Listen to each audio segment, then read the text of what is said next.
Laisse-moi partir ou je la plante. Personne ne bouge. On se tient la petite. J'ai travaillé sur Engrenage pendant 11 ans sans m'arrêter. À la fin de la saison 4, j'ai dit j'arrête. Je m'appelle Anne Landois, je suis scénariste et showrunneuse des saisons 5 et 6 d'Engrenage, mais scénariste et co-scénariste des saisons 3, 4, 5 et 6. Également showrunneuse et créatrice de la série 66.5 pour Canal+, et de la série 37 secondes que j'ai eu le plaisir de coécrire avec Sophie Cobesbras.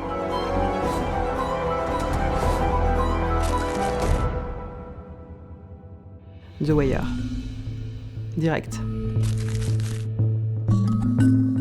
Commissaire de police.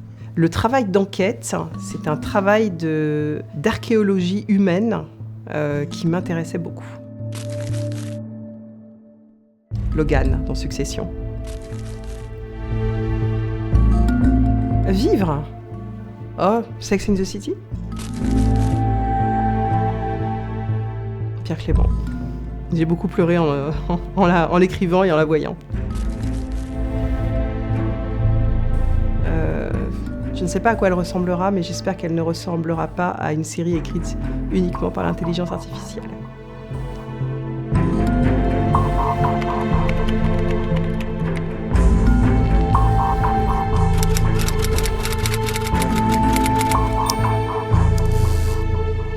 Alors, ce qui m'amène à Engrenage, c'est d'abord une écriture de polar depuis pas mal d'années. Déjà, j'avais vraiment un goût pour le polar, et particulièrement le polar très réaliste. C'est Thierry Depambour qui était directeur littéraire d'Engrenage depuis l'origine de la série. Et après la saison 1, il est venu me proposer de faire la saison 2. Et en fait, il se trouve que moi, à l'époque, je venais de signer une série pour la RTBF. Il a donné la saison 2 d'Engrenage, il l'a proposée à Virginie Brac.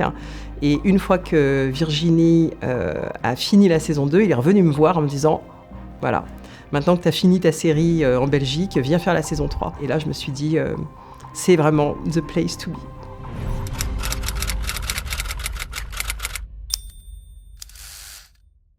La difficulté quand même, c'est que c'était déjà une série qui était posée, qui avait eu du succès. Arrivé à la saison 3, il s'agissait de maintenir le niveau. Patron, des affaires comme ça, on n'en a pas tous les jours. Pourquoi vous en voulez pas de celle-là ? En plus, on passait de 8 épisodes à 12 épisodes et il y avait une exigence en fait de restructuration aussi. Il n'y avait pas vraiment de Bible.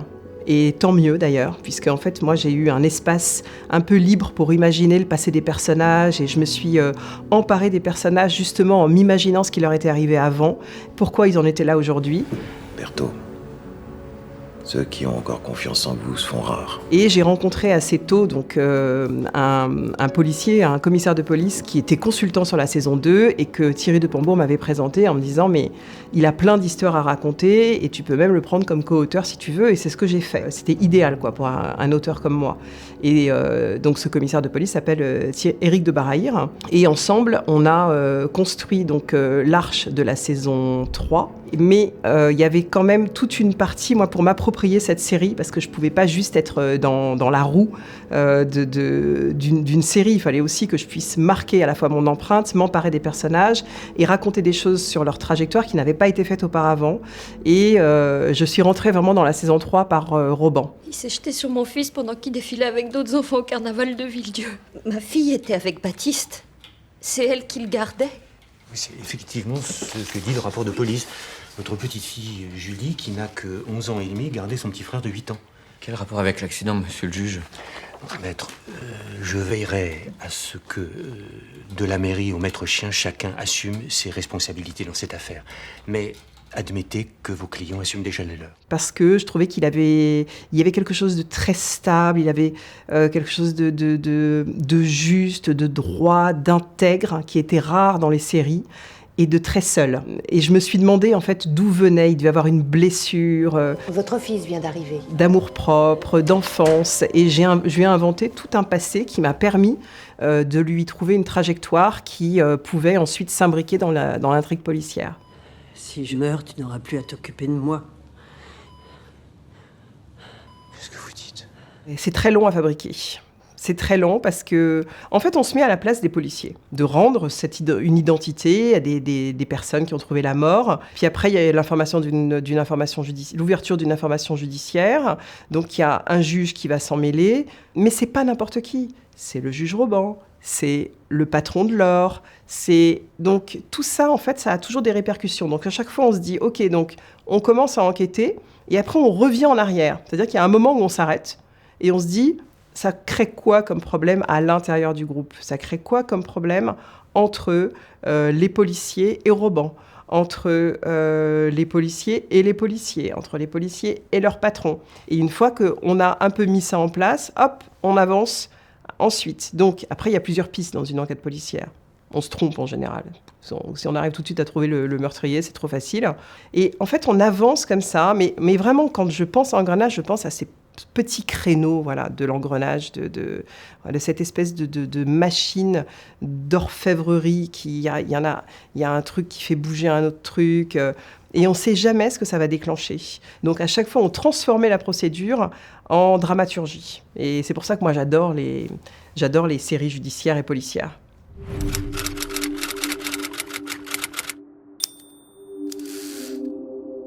J'ai envie de dire que tout ce qu'on a fait dans la saison 4, c'était ce qu'il ne fallait pas faire. C'est-à-dire des scénaristes très qui étaient juste là pour faire soit que de la structure, soit que du dialogue. Donc, qui n'avaient pas forcément connaissance de toute l'arche, parce que l'arche, Éric et moi, on l'écrivait un peu au fur et à mesure. On avait une arche générale, mais beaucoup trop simple pour qu'on puisse comprendre tous les enjeux personnels de chacun des personnages. Donc tout était vraiment assez brinque-ballant. Bref, à la fin de la saison 4, moi j'ai dit j'arrête. Parce que je ne voulais plus travailler comme ça et parce que je sentais que j'étais allée au bout de ce qu'on pouvait faire.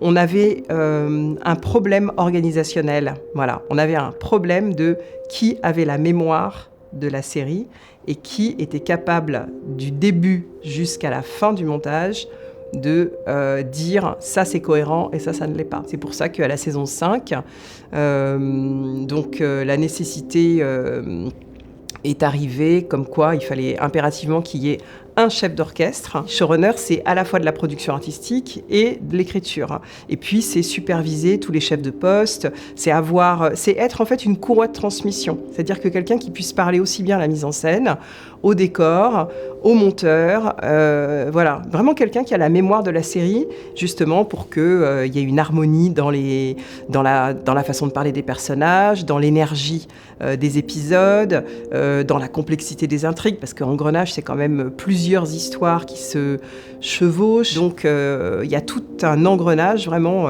à construire. Qui fait aussi la différence aussi avec toutes les séries qu'on a eues. Et je pense qu'il n'y a qu'un auteur qui est capable de formuler ce genre de réponse.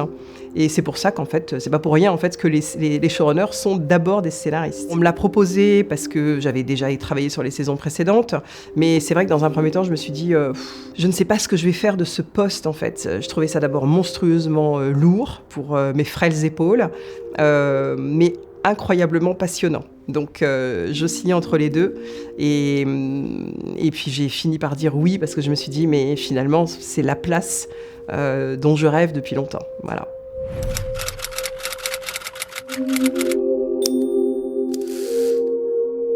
Avec les réalisateurs, discussion très profonde sur les textes. Et c'est tout ce travail préparatoire qui fait que ensuite, quand le tournage commence, et c'est ça qui fait la différence avec les showrunners américains. Moi, je pars, en fait. Je regarde les rushs, je viens faire un tour sur le tournage, mais j'ai pas ma place sur un tournage. Je n'ai absolument rien à y faire. Je ne sais pas où me mettre, quoi. J'ai pas envie d'aller dire au réalisateur, écoute, j'aime pas trop ton plan. Enfin, ce que je veux dire, c'est que les showrunners américains font avec les réalisateurs. Ils décident presque du découpage ensemble, de la position de la caméra. En fait, ce travail en amont avec les réalisateurs est bénéfique pour tout le monde, parce qu'ils veulent bien comprendre ce que veut dire la scène, parce qu'ensuite c'est eux qui vont diriger les comédiens. Donc s'ils n'arrivent pas à dire aux comédiens le sens de la scène, parce qu'il manque quelque chose, une compréhension, quelque chose, ils peuvent complètement passer à côté au moment du tournage. Surtout sur les épisodes d'Engrenage, c'est quand même très dense, quoi. Donc il y a des coupes à faire et c'est souvent avec les réalisateurs qu'on les fait. Ça permet d'avoir une lecture commune d'une saison. Et une fois que le casting est fait, après c'est avec les comédiens. Alors, qu'est-ce qui s'est passé? Tu l'as vu?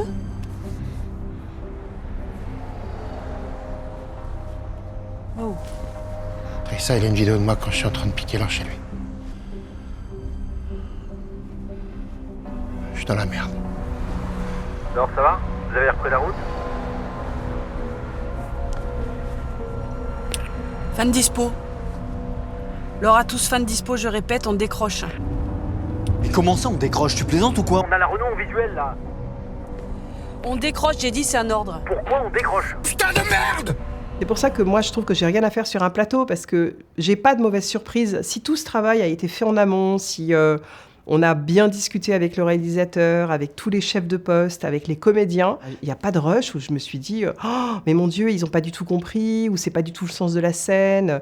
Pas du tout. Le grand moment pour moi, c'est quand on voit les rushs de la nouvelle saison. On a tous vieilli, et puis ils ont des rides qu'ils n'avaient pas dans la saison précédente, et puis ils ont des cheveux blancs, et puis il y a un truc en fait qui est de oh, ça y est, ils sont là, on les retrouve, hein. C'est notre famille, quoi, et je trouve ça génial.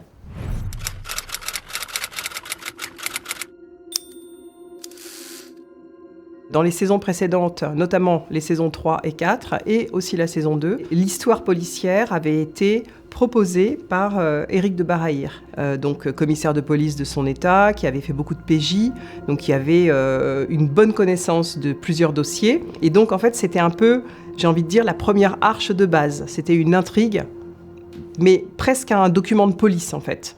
Et à partir de là, ce qu'on faisait, nous scénaristes, et particulièrement moi à ce moment-là, j'essayais de faire rentrer les personnages d'Engrenage. Tu vas nous dire où est cette bombe. Fais-moi confiance. Tu vas me faire confiance. Ta gueule! Tu fermes ta gueule, putain, sinon je fais tout sauter. D'accord? T'as compris? C'était compliqué comme gymnastique, parce que une histoire, en fait, c'est vraiment pas les personnages, c'est l'émotion finalement qui dicte la trajectoire, c'est les personnages qu'on suit, c'est pas tellement l'histoire. Oh putain. C'est mon téléphone. Et c'est pour ça qu'à partir de la saison 5, j'ai choisi, avec évidemment en parlant à toute l'équipe, à Canal et puis aux producteurs de Son et Lumière, de partir des personnages et notamment de Lorberto. Alors j'avais une fin en or, hein, avec la fin de la saison 4, qui était la mort de Samy.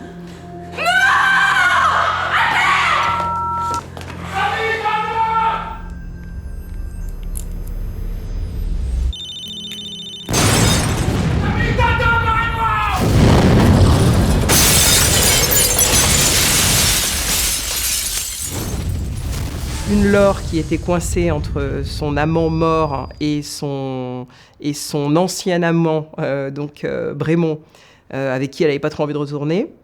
Et je me suis dit, bon, qu'est-ce que je fais de ça ? Et j'ai eu, je sais pas, c'est d'où viennent les révélations comme ça. Un beau matin, je me suis réveillée en me disant, elle va être enceinte et elle va être en deuil. Voilà. Et je me suis dit que ce serait un très bon démarrage de série.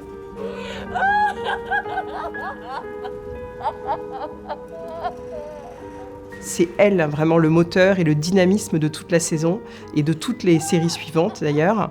Et ça va l'interroger sur sa propre maternité et surtout sur son désir de ne pas avoir d'enfant. D'un point de vue thématique, on se dit, tiens, si elle est enceinte, qu'est-ce que ça complique, en fait, dans la vie d'un flic, tout simplement. Parce qu'évidemment, si elle est enceinte, il y a un moment, il va falloir qu'elle aille en congé maternité. Et c'est pas le genre de Lorberto, déjà, d'aller en congé maternité. Et c'est sûrement pas le genre de Lorberto de cajoler, en plus. Un bébé, voilà. Lorberto, c'est « je ne m'arrête pas, je ne m'arrête pas ». Donc, une grossesse, c'était aussi l'occasion de l'arrêter, justement. Et sans jugement de valeur, parce que moi, je trouvais ça intéressant de parler des femmes qui ne veulent pas avoir d'enfants, sans que ce soit mal vu ou mal interprété. Mais ce qui est plus intéressant encore, c'est que ce soit elle qui en parle. Pourquoi elle ne veut pas avoir d'enfant ? Pourquoi elle est flic ? Pourquoi elle est tout le temps sur des scènes terribles ? Qu'est-ce qui l'a fait avancer au fond d'elle ? Et c'est comme ça qu'on racle son âme. Voilà. Et c'est ça qui est intéressant finalement dans les fictions. Plus on met des personnages dans des situations difficiles et intimement difficiles, et plus on va chercher loin au fond d'eux-mêmes pour savoir ce qui les anime.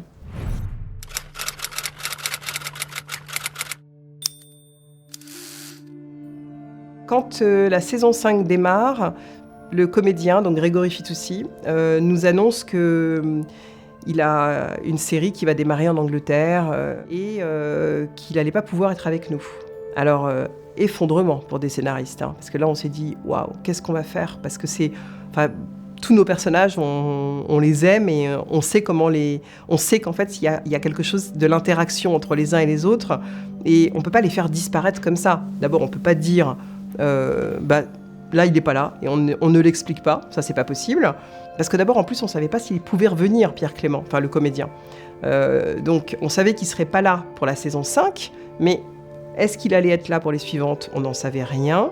Est-ce qu'il allait revenir, pas revenir? Face à cette incertitude qui est quand même très déstabilisante, on a eu plusieurs choix. Soit on raconte qu'il est parti travailler à l'étranger, bon, il faut le raconter, pourquoi? S'il est parti travailler à l'étranger, ça suppose que peut-être un jour il va rentrer. Ça suppose que le lien peut être maintenu. Il y avait quelque chose d'assez insatisfaisant. Et je me souviens d'avoir pris la décision, on va le tuer. À l'autre bout du couloir, un jeune gendarme un peu fébrile apparaît et sort son arme. Lâche ton arme! Fais un pas, je le plante, enculé! Pierre profite d'un court instant où son client le serre un peu moins fort pour essayer de se libérer. Bouge pas, putain! Devant ce mouvement brusque, le jeune gendarme, très tendu, tire par réflexe. La balle touche Jolin, il s'effondre, frappé au flanc gauche. Les gendarmes se précipitent vers eux et lancent l'alerte. Roban, choqué, s'approche de Pierre, assis par terre, et constate la blessure à l'abdomen. La balle qui a frôlé Jolin a terminé sa trajectoire dans l'abdomen de Pierre. Je trouve qu'on lui a fait une belle sortie. Moi, j'adore j'adore ce pivot de la saison 6 avec la mort de Pierre Clément. Donc, on lui a dit, en fait, tu vas mourir. Alors, il a dit, oh, ah bon, d'accord. Donc, ça voulait dire pour lui, il savait que ça voulait dire qu'il ne pourrait plus jamais revenir. Mais, dramatiquement, pour nous, c'était très fort. Donc, il fallait qu'on construise quelque chose de solide entre Joséphine et lui, entre Roban et lui. Il est en train de faire une ascension vraiment fulgurante. Il est élu au Conseil de l'Ordre. Il a une histoire d'amour avec Joséphine, mais c'est vraiment pas le moment de partir, quoi. Et c'était d'autant plus fort de le faire partir à ce moment-là, parce que les répercussions psychologiques sur Joséphine allaient être telles que la seule personne qui pouvait la récupérer et la rattraper, c'était Laure. Et moi, je voulais cette rencontre entre les deux.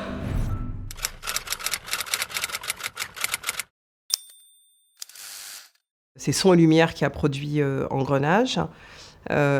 Toutes les saisons d'Engrenage, jusqu'à la saison 8. Et bien sûr, le premier lecteur, c'est le producteur de Son et Lumière.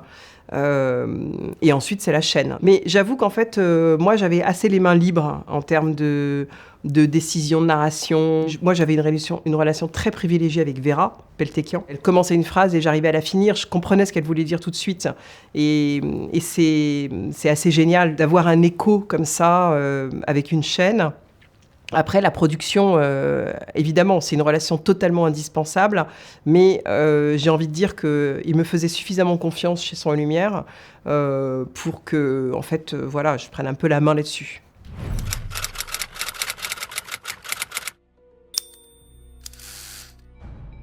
Alors, Engrenage, évidemment, The Wire, je trouvais ça très gonflé dans le rythme. J'aime les séries organiques, voilà. Ça peut pas... Engrenage, si ça s'était tourné dans une autre banlieue française ou dans une autre ville, ça n'aurait pas été la même série. En fait, c'est le caniveau qui est inspirant. Et moi, j'aime les histoires à ras du caniveau. Pareil pour 66.5. J'ai une affection particulière pour le canal de l'Ourcq et pour toutes les villes du 93 que traverse le canal. Parce que tout a été transformé. Le canal de l'Ourcq n'a absolument plus rien à voir. Et je me suis beaucoup inspirée en allant pédaler et en regardant les immeubles, en regardant les gens, en regardant les mecs faire du sport au parc de la Bergère. Enfin, voilà, c'est comme ça que je m'inspire, quoi.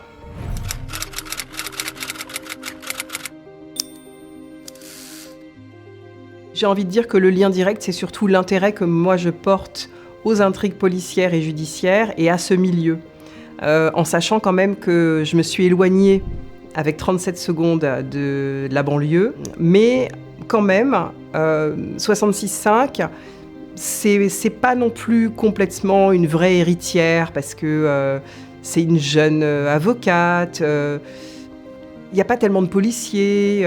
J'ai tenté l'exercice du côté du barreau. Là aussi, c'est vraiment parti du personnage, de son personnage, mais une fille qui a grandi en cité, qui a fui sa cité et qui s'est crue arriver de l'autre côté du périph', en tout cas à sa place, et qui va s'effondrer en fait sur elle-même à cause des accusations de viol qui sont faites contre son mari. Et j'ai mis du temps à trouver ça, hein, parce que c'est pas rien de se dire, enfin ça suffit pas de dire c'est une fille qui a grandi en banlieue et qui va revenir en banlieue.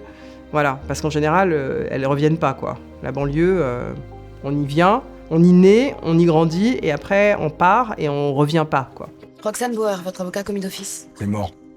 Je suis pas défendu par une femme, moi. Il faut voir aussi quand même que le point commun entre Engrenage et 66.5, c'est la consultante avec laquelle j'ai travaillé, donc Clarisse Serre. Et Clarisse, j'avais été la chercher sur la saison 5 d'Engrenage, et je lui ai dit, je vais faire une série sur les avocats. Et elle m'a dit, je te suis. Voilà.